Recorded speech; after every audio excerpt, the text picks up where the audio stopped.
किया, पार्लिमानी लॉजेस पे हमला किया, सिंध हाउस पे हमला किया, प्रोपेगेंडा का मुहिम चलाए और फिर आखिरकार आज हमारा फतह हो चुका है और ये प्रोसेस जो है वो शुरू हो चुका है।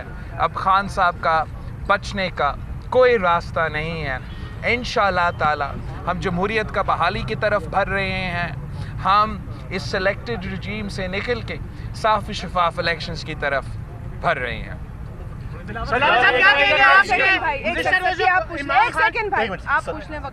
सर ये बताइएगा कि आपके अपोजिशन के किसी डेलीगेशन की स्पीकर के साथ मुलाकात भी हुई है जिसमें मेरा ख्याल नवीद कमर साहब थे, तो अब क्या स्पीकर ने यकीनदहानी वो कराई है कि बहस भी होगी इस नो कॉन्फिडेंस पे कि नहीं? देखो, जहाँ तक स्पीकर का रोल रहा है या डेप्यूटी स्पीकर का रोल रहा है तो बिल्कुल ही गैर जमहूरी और इस तरीके से कि वो पीटीआई के कारकुन बन के अपने काम कर रहे हैं और अपने ओहदा का वो ख्याल नहीं रख रहे हैं। इसका हम ना सिर्फ मज़ाहमत करते हैं मगर आपके सामने और कौम के सामने मुसलसल इस चीज़ को लेकर आ रहे हैं कि चाहे वो 14 डेज़ में हमारा सेशन ना बुलाने की बात हो या पिछले दफ़ा जब हम इधर आए थे तो ये प्रोसेस ना शुरू करने की बात हो, तो ये मुसलसल अपने एफर्ट्स तो कर रहे हैं लेकिन शुक्र अल्हम्दुलिल्लाह उस मरहला से गुजर रहे हैं और आज हमारा अदम एतमाद पेश हो चुका है। अब 7 दिन के अंदर ही अंदर वोटिंग होना है। वज़ीर आज़म के ख़िलाफ़ अदम एतमाद पे वोटिंग होना है। कोई रास्ता नहीं है कि खान साहब इस प्रोसेस से भागे, कि खान साहब इस प्रोसेस से बचे।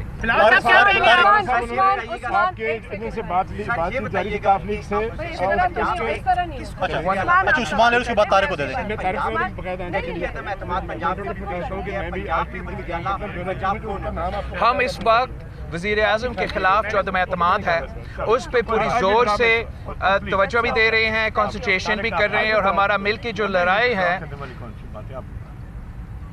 वो इसी पे ही है। लेकिन ऑब्वियसली इसके इर्द गिर्द बहुत से ऐसे काम होना है और जैसे ही हम वज़ीर आज़म के ख़िलाफ़ अदम एतमाद पूरा हो जाते हैं तो फिर सूबों की तरफ और दूसरे की तरफ। बिलावल साहब क्या कहेंगे, कल प्राइम मिनिस्टर साहब ने जो तकरीर की है उसके ऊपर आप क्या कहेंगे? मजहब कार्ड इस्तेमाल किया जा रहा है प्राइम मिनिस्टर साहब की तरफ। मजहब कार्ड, मैं तो हमेशा इस बात, चाहे वो अपोजिशन में हम बैठे हैं या हुकूमत से हम बात कर रहे हैं, तो मेरा हमेशा ये मौक़िफ़ रहा है कि हमें मजहब कार्ड इस्तेमाल नहीं करना। मज़हब तो कोई कार्ड नहीं है। हर पाकिस्तान यार, अगर आप दोनों सब ने बात करना है तो आप ही कर ले, मैं चला जाता हूँ। मज़हब कोई कार्ड नहीं है। हर किसी का दीन, हर किसी का अमान अपनी वो एक इशू है और सियासत इतना एक गंदा खेल है, इतना ख़तरनाक खेल है कि हमें इस सियासत के साथ मज़हब को नहीं नथी करना चाहिए। और आपने देखा कि जहाँ भी दुनिया में वहाँ के हुक्मरान अवाम के मसाइल हल नहीं कर सकते, अवाम के मुआशी बुनियादी इश्यूज़ को हल नहीं कर सकते, अपने वादे पे पूरा नहीं उतरते, तो फिर वो ज़्यादा ये मज़हब का इस्तेमाल किया जाता है। और ख़ान साहब भी ये नाकाम कोशिश कर रहा है लेकिन पाकिस्तान के अवाम ने अब 3 साल से इनका मदीना की रियासत देख लिया है कि ख़ान साहब का मदीना की रियासत ना अखलाकियात पे मबनी है ना अदल पे मबनी है। ख़ान साहब के मदीना के रियासत में वज़ीर आज़म से लेके सारे वज़ीर गाली भी देते हैं और उसी ज़ुबान से उसी मुँह से मज़हब मदीना के रियासत की बात करते हैं। तो हम समझते हैं कि ये अब जो भी कार हो वो नहीं चलेगा, अब सिर्फ अवाम की मर्जी चलेगी। इसके बाद है कि मुस्लिम लीग काफ ने बाकायदा प्राइम मिनिस्टर की हिमायत का ऐलान कर दिया है और हुकूमत ने उनको चीफ मिनिस्टर के तौर पर नामजद कर दिया है। आपकी बातचीत जारी थी उनके साथ, इसका मतलब है कि बातचीत फेल हो गई, उनके बगैर अब क्या पॉसिबल होगा? आपको मैं ये तजवीज़ दूंगा कि ये जो स्पोक्स पर्सन्स है हुकूमत के, या हुकूमत का कोई बात को अपना इतना आप वज़न ना दे। आजकल वो जा रहे हैं और जाते हुए बहुत से झूठ बोल रहे हैं। अपोजिशन का जो तादाद है, जब हमने अदम एतमाद पेश किया मार्च 8 को, हमारा नंबर्स पूरे थे। अब हम एक्स्ट्रा में जा रहे हैं, हम प्लस में जा रहे हैं और हम समझते हैं कि कौम के लिए बेहतर होगा कि अगर हमने इलेक्टोरल रिफॉर्म्स करना है तो हम ये नहीं चाहते कि नून लीग और पीपल्स पार्टी आपस में सिर्फ बात करें। हम ये चाहेंगे कि चाहे वो MQM हो, चाहे वो PMLQ हो, चाहे वो बलूचिस्तान अवामी पार्टी हो, या कल जैसे JWP का भुगटी साहब ने अपोजिशन के बेंचेस में शामिल हुआ, तो हम चाहेंगे कि सब मिलके हमारे साथ काम करें। लेकिन हमारे नंबर्स पूरे हैं और हुकूमत अपना अक्सरियत खो चुके हैं। अब वज़ीर आज़म का हुकूमत ख़त्म हो गया है।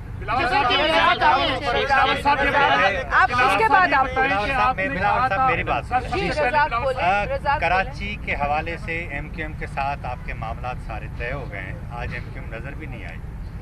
मुझे ये बताइए कि उनको क्या क्या दिया जा रहा है, कितनी मिनिस्ट्रीज़ हैं, कराची KMC, हैदराबाद, इस तरह की क्या क्या चीज़ें थी? देखो, जहाँ तक MQM की बात है, उनका फ़ैसला, उनका अपना फ़ैसला होगा, और जो भी उनका फ़ैसला होगा वो मुल्क के सामने तब रखेंगे जब वो समझते हैं कि बेहतरीन मौका है, बेहतरीन टाइम। मैंने 2-3 दफ़ा मीडिया में भी कहा और एक बार फिर आज रिपीट कर रहा हूँ कि मेरा जो डिज़ायर है वो ये है कि हम चाहते हैं कि हम MQM के साथ और कराची के जितने भी स्टेक होल्डर्स हैं, हम तो ये समझते हैं कि हमें मिल के कराची के मसाइल के लिए एक वर्किंग रिलेशनशिप कायम करना बहुत ही ज़रूरी है। और उसी की तसलसल में ये अदम एतमाद जैसे भी जाए, हम चाह रहे हैं कि MQM के साथ जो भी हम म्यूचुअल ग्राउंड ढूंढ सकते हैं उस पे हम मिल के काम करें। जहाँ हमारे नज़रिया नहीं मिलता, जहाँ हमारा सोच नहीं मिलता, वो तो चलता रहेगा।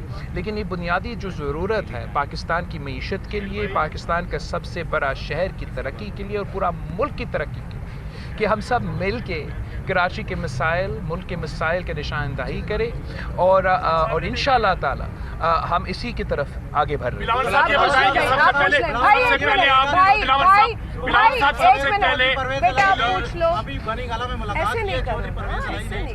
और हुकूमत की तरफ से अनाउंस किया जा रहा है कि चौधरी परवेज इलाही ने हमायत का ऐलान कर दिया। एक दूसरा छोटा सा सवाल ये, कि आदम एतमाद के बाद जो MQM से वर्किंग रिलेशन की कमिटमेंट हुई है, आदम एतमाद के बाद सूबाई असेंबली में लेजिस्लेशन की जाएगी या पहले ही? साथ मेरा जहाँ तक एक करते मैं आ जाऊँगा। परवेज़ इलाही साहब अपने लिए बोल सकता है और हुकूमत को परवेज़ इलाही साहब के मुँह में अल्फाज इस्तेमाल डालना नहीं चाहिए। इंशाअल्लाह ताला जो भी उनका फ़ैसला होगा वो जल्द ही, बहुत जल्द ही मुल्क और कौम के सामने लेकर आएंगे। और मैंने पहले भी कहा, ऑपोजिशन का तादाद पूरा है, हमारा गिनती पूरा है। मार्च 8 से हम अक्सरियत में हैं, अब हम प्लस में चल रहे हैं। और हमारे जितने भी मुलाकात हुए हैं हुकूमत के इत्तेहादियों से, उनके एक मुलाकात में उनका एक मेंबर ने हमायत हुकूमत की नहीं की, तारीफ़ हुकूमत की नहीं की। और जो लफ्ज़ वज़ीर आज़म साहब के लिए इस्तेमाल होते हैं, मेरा नहीं ख्याल ऐसा कोई इत्तेहादी है जो उनके साथ चल सकेंगे। अब चंद दिन की बात है, सारे इन्फॉर्मेशन आपके सामने आ जाएगा।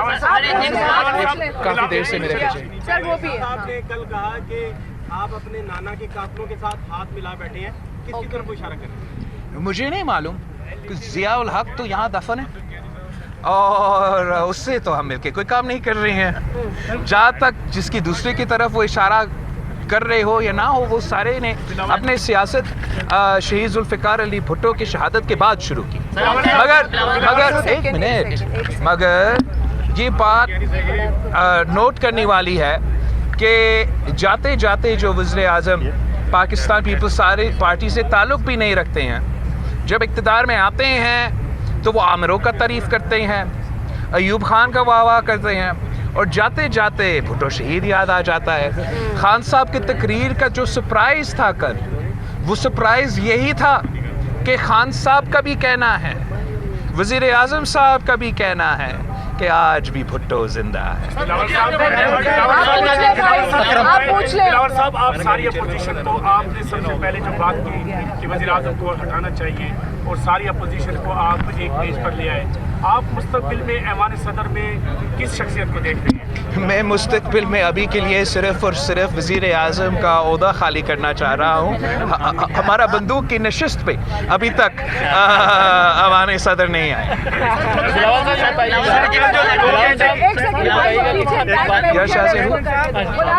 जो खत दिखाया वज़ीर आज़म साहब ने, उस खत पे बाज़ाब्ता तबसरा नहीं आया। आपने तो धमकी नहीं दे दी उन्हें नहीं सर, मैंने नहीं दी धमकी।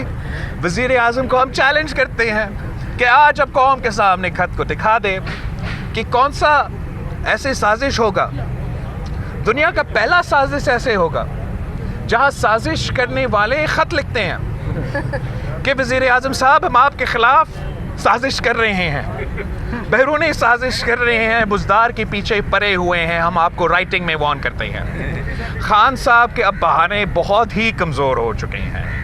हरा हुआ शख्स का जो बॉडी लैंग्वेज था, जो लहजा था, जिस अंदाज से वो तकरीर कर रहा था, वो एक हरा हुआ शख्स है। आखिरी खिताब बतौर वज़ीर आज़म अपने कारकुनों से कर रहा था और जो उसके ज़हन में आया वो बातें तो उसने की, और 3 साल वज़ीर आज़म रह के भी किसी ने आज तक उसके लिए एक नया तकरीर तैयार के नहीं दिया है, और वही रट पे लगा हुआ है। तो नज़र आ रहा है सबको कि हरा शख्स हारने वाला है। बिलाल साहब ये बताइएगा कि एजाज भाई पूछ रहे हैं, अब आप चुप हो जाए। जैसे शहबाज शरीफ ने ऐलान कर दिया है, परवेज़ इलाही साहब ने हिमायत का ऐलान कर दिया है, अगर हुकूमती इत्तेहादी वज़ीर आज़म का साथ देते हैं और तहरीक फिर भी आपकी कामयाब हो जाती है, तो क्या फिर वो हुकूमती इत्तेहादी आपके अगले इत्तेहादी बनेंगे या उनके साथ कोई दूसरा सलूक होगा? इंशाअल्लाह ताला जहां पूरा पाकिस्तान पार्लियामान की तरफ देख रहे हैं और हर पाकिस्तानी इस बात पे बड़ा गौर से देख रहे हैं कि इस मुश्किल में, इस मुआशी बहरान में, जहां तारीख़ी महंगाई, बेरोज़गारी और गुर्बत हैं, जहां पाकिस्तान के हर पाकिस्तानी शहरी मुश्किल में है, वो गौर से हर एक MNA की तरफ देख रहे हैं, हर एक सियासी जमात की तरफ देख रहे हैं कि कौन इस मुश्किल में पाकिस्तान के अवाम के साथ खड़े हैं और कौन वज़ीर आज़म सेलेक्ट के साथ खड़े हैं।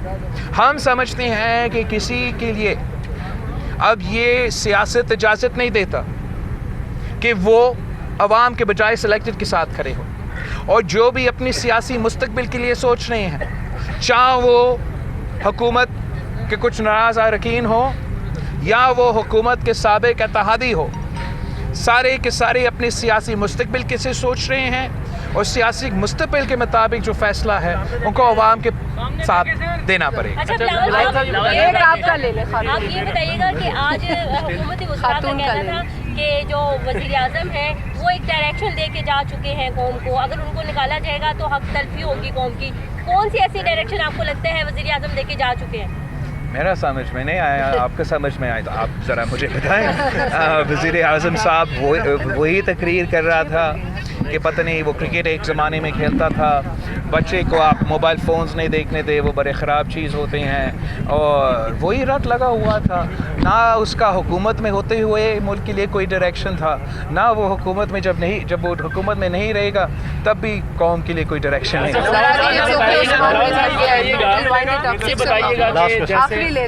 जैसे कल वज़ीर आज़म साहब ने तकरीर की, भुट्टो साहब का तज़किरा किया, उन्होंने ये भी कहा बहुत से इख्तलाफात के बावजूद उनकी खुददारी की मैं तारीफ़ करता हूँ, कहीं वो पाकिस्तान पीपल्स पार्टी के साथ इत्तेहाद तो नहीं करना चाह रहे, ऐसा कोई इशारा तो नहीं दिया आपको? मुझे ऐसे कोई इशारा नहीं नज़र आ रहा था, मगर आप बिल्कुल इस तरीके से दुरुस्त कह रहे हैं कि वज़ीर आज़म साहब ने सिर्फ जी भुट्टो नहीं कहा, बाकी सारे बातें कही थे, लेकिन अब बहुत देर हो गया। भुट्टो बनने के लिए अब नकल के लिए तो अकल की भी ज़रूरत होता है, और भुट्टो बनने के लिए 3 साल की उसको मौका मिला, एक मौका पे वो भुट्टो नहीं सिलेक्टेड। थैंक यू, बहुत शुक्रिया। 6 बज गए।